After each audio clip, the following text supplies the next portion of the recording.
We haven't said that. We haven't said that much about Dembele, and you're right. You think he'll start, Simon? You think he'll start Thursday?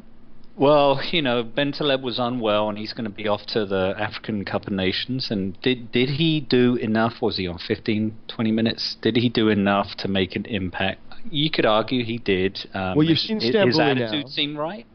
I think he looked way better than Paul Dinu did against against Leicester. For sure. And look, you guys know how much I love Benji, but I think I think we've seen enough to say that he's really not. Look, we missed today. If we would have had a Schneiderlin or that boss guy in the middle, we would have had a completely different style of play and probably a different result. And Benji, I love him, but he's not the man. And Mason has certainly got his misgivings, and so.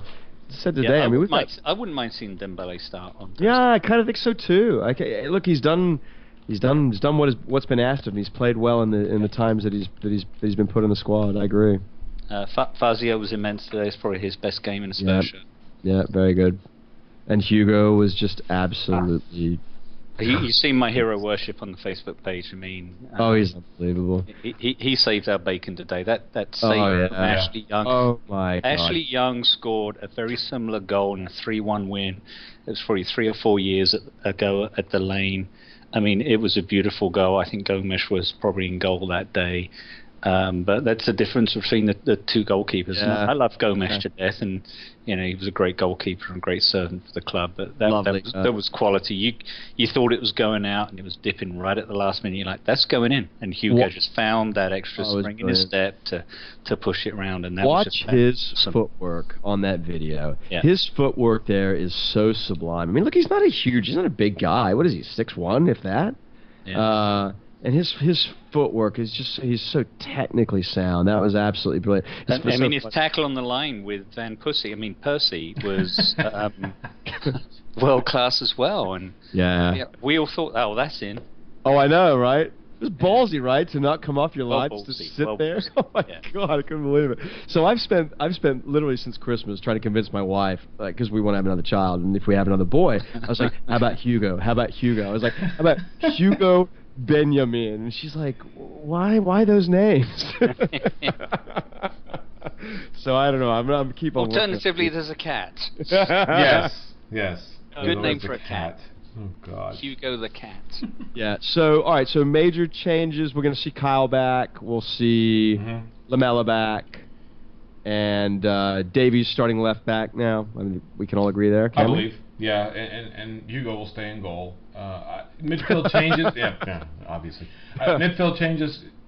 It's going to be interesting to see what he does in the midfield, because I think that's where this game is going to be won or lost. You've got to have somebody that can keep up. And look, when I was watching the United game, I was watching Stambouli, and he was shadowing Rooney. It was like, that's your job. You're going to play man on man versus Rooney, and everybody else is going to play in the formation. And he didn't really do that very well, did he?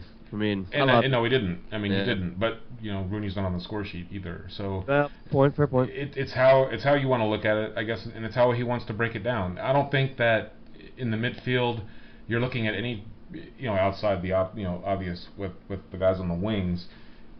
I don't think you're looking at anything that's overly worrisome until they get the ball into the final third. And then Oscar is actually very deliberate with his passing. His link-up play with Costa has been really well documented for the first part of this year.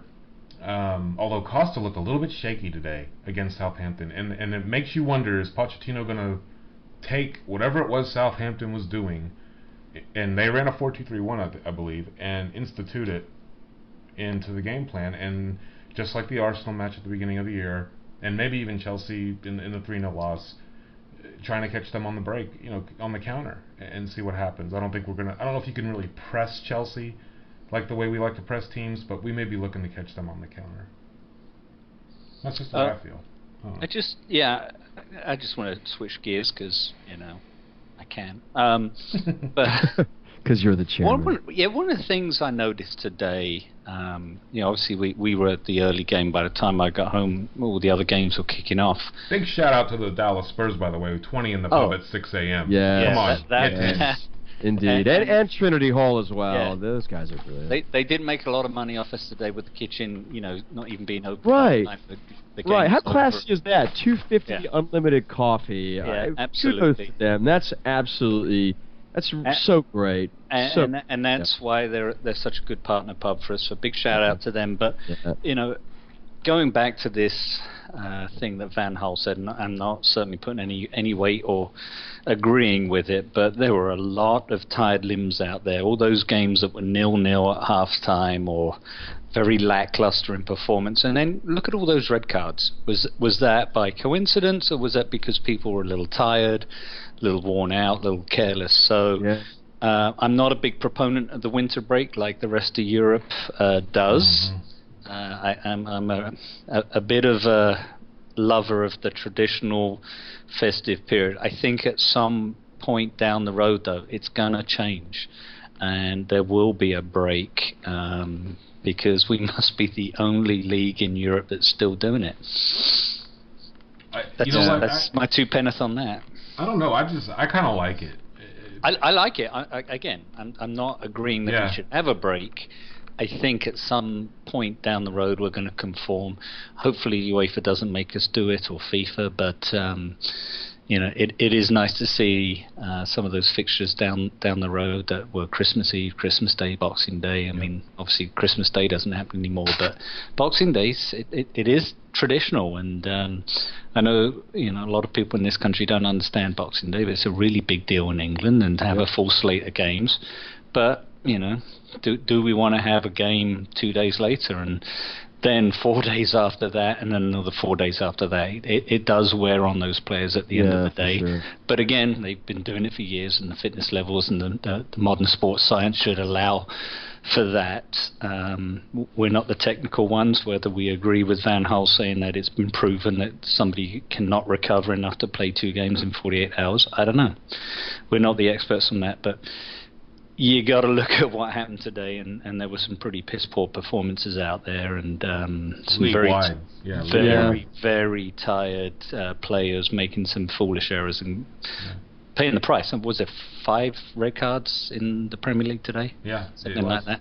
Yeah, I think one thing that the FA can press to institute. Well, we have too many just useless international fixtures, and I don't know that from a traditionalist perspective, we'll do away with Boxing Day, but doing away with these useless international fixtures, these friendlies, early in the season, like the first week of the season, like having friendlies. I mean, these players just need to have less meaningless games, and that might be travel. I mean, absolutely. Europe to the South American continent and back in a week. Yeah, absolutely. So I don't know they'll do away with Boxing Day, and we'll actually institute a break, but we can certainly have less useless games to threaten these players' health, if you will. Now, aside from the season, we have the silly season, which I love. I am a silly guy when it comes to the silly season. I get dead nuts into this stuff. And of course, we're talking about the transfer windows. The summer window obviously is huge. And with the brain trust now, I mean, you have to say that when you talk about Tottenham's, the people behind the scenes that are looking at their scouting network and all of these folks that they have put together, from Ian Broomfield. Baldini is still there, I guess, doing the wheeling and dealing for as much as they're letting him do that now. The gentleman we just picked up from Southampton, who is very much in tune with youth players, not just in Europe but around the world. It's going to be interesting. I would venture to guess that we are tabled somewhere between 17 and 20 million pounds.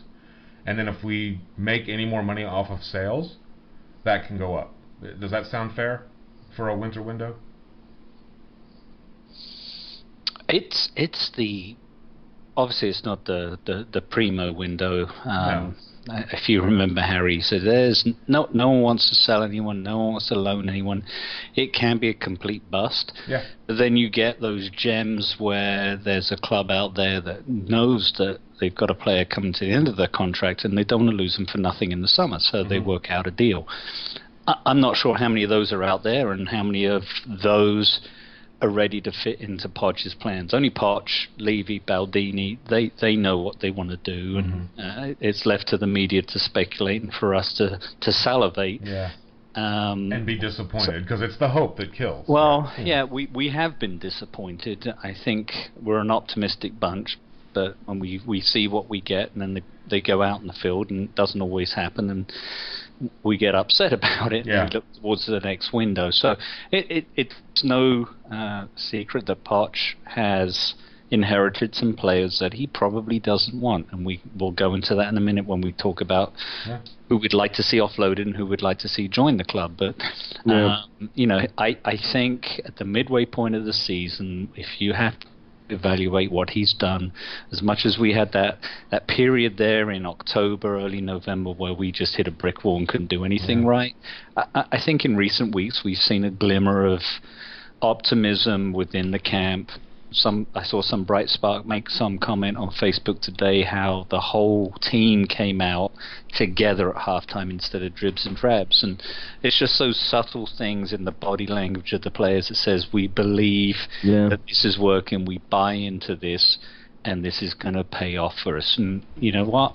There are some players out there who have not believed that and who are not playing, and I wish I knew what was happening with Aaron Lennon, because we all love Aaron Lennon, but he can't even make the bench. Yeah, he's gone. I have this is my favorite window because it's just not so agonizingly long as the summer is, right? So, and I've done more work than I would ever admit to actually doing on this, and it's really a function of what our net spend is going to be, and how much wheeling and dealing you can do with the players that you've identified as sort of surplus to requirements. And you could probably put 6 or 7 players pretty comfortably on that list, and assessing. Look, there could be as much. In a perfect world, in a perfect storm, and I don't think you have enough time to sell 7 players, but you could have 35 to 40 million coming in the door.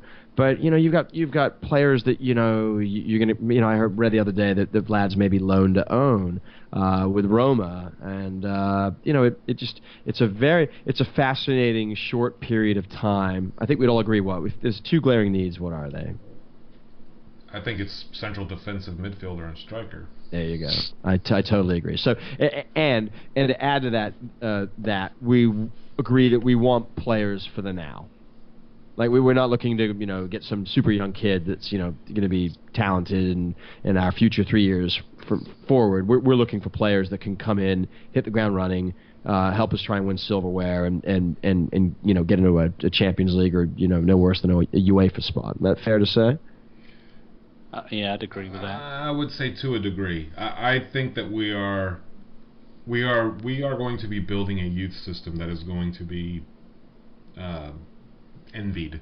I think is. Well, we already are, and you don't need a window. You don't need a window to do that. No, you don't. But here's where we make the mistake, and I'm not trying to cut you off because I want to get into this, and we're already 40 plus minutes into the podcast. I don't care if this one goes 2 hours because I love talking about the window.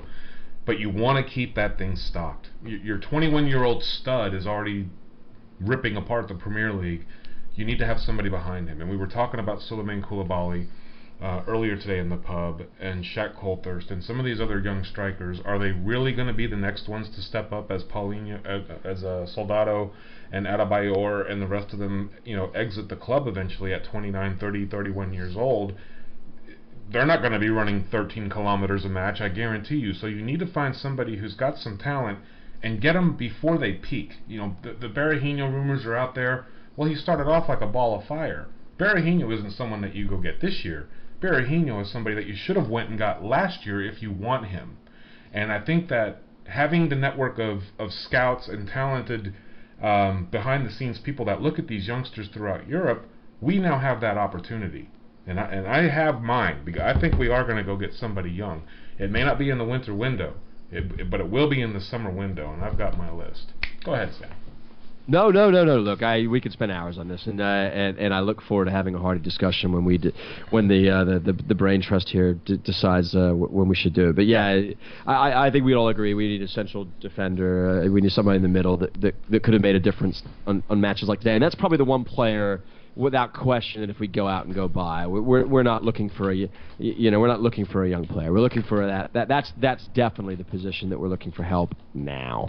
You got a guy with Soldado, and I don't know what the plans are there. I don't think he's going to be sold this window.